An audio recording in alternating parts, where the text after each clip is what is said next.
c'est très émouvant de se retrouver là un an avant. Vous voyez l'avancée extraordinaire des travaux, de cette nef, du chœur, et des charpentes et de la flèche. J'étais un instant au sommet de celle-ci et nous tenons les délais.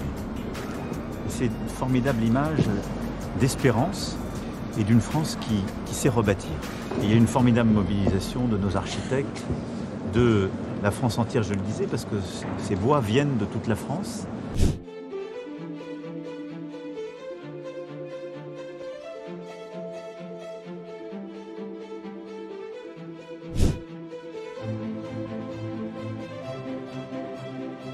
C'est un chantier qui a énormément évolué évidemment. On arrive dans la dernière année.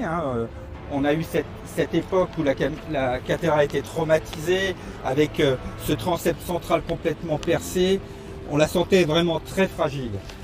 Et donc là, on était vraiment dans une phase de sauvetage. Après, il y a eu cette phase de restauration qui a commencé avec l'intérieur de la cathédrale qui était une forêt d'échafaudage.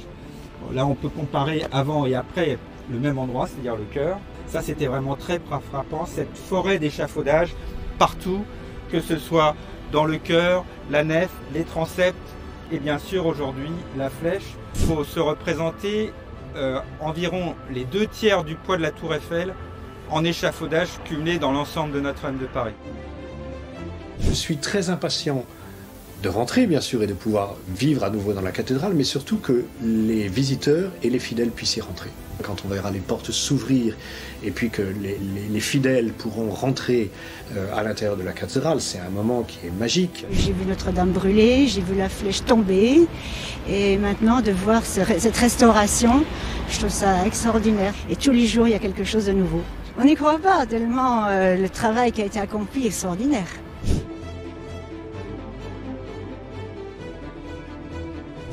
C'est une cathédrale magnifique, même si on ne peut la voir que de l'extérieur. Et quand elle rouvrira, ça va être incroyable.